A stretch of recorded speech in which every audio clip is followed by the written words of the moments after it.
असलामुअलैकुम वरहमतुल्लाहि वबरकातुहू। वीरों की हाल चाल है? ठीक ठाक हो? सेहत पीता कैसी हैं? ठीक हो? अल्लाह पाक अपनी खास रहमत करे तुहाडे ते। वीरा अगर तू जिंदगी दे विचों डेली बेस ते 10 मिनट तू दवें ना अपनी जान वास्ते, अपने बच्चों वास्ते, तो बई तेरी जिंदगी चों बलैलत दी जान छुड़ सकती बिला शर्त। चल आ तेन मैं अपने शौक दिखावा, मैं बलैलर तो कितना जान छड़ाई। औखा सौखा हो गया ना बाई, मुर्गी एक तेन लैनी पैनी पौनी हैगी 1500 रुपये की है। आ देख भाई मैं बिठाई मुर्गी 1500 की मुर्गी लैके तो बाई आंडे जड़े है ना वो किसी को लै नहीं, वो 15 कांडे। आ देख ये थले आदे आंडे रखे आ भाई दिखदे 1500 की भाई मुर्गी लैके तो इदा इनू 21 दिन बिठाना पैना। इनू सुबह नू 5 मिनट देने, शाम नू 5 मिनट देने, इन छड्डना फिर हैं। आ देख भाई इदा दे बच्चे, वो मुर्गी मैं एक होर बिठाई आ मैं 4-5 दिन पहले ये बच्चे कढ़ाए। एडी कर्मा वाली हो, तेन मैं वड्डे बच्चे भी अपने जानवर दिखाऊना।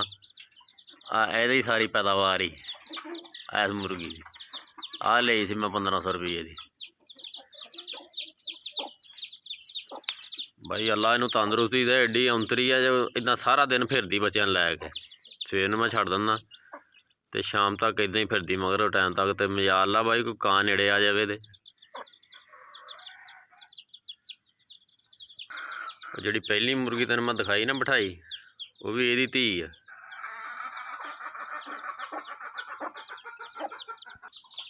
आ जेडे बच्चे पहली झोली दे एक तो हुण झोली कड्ढी फिरदी है ना, इस तो पहले बच्चे ये आ देख भाई सब तो पहले जेडे बच्चे मैं कढ़ाए सी उस काली मुर्गी दे, ओ जी काली मुर्गी फिरदी है ना वो बच्चे पहले आ देख भाई हुण मैनू 10 बलैलर की लोड़ इत्थे रहिंदी। अल्लाह की रहमत दे नाल इन्हां नूं भाई छुरी फेरी होवे, दस तां भला स्वाद आऊग नहीं खा के।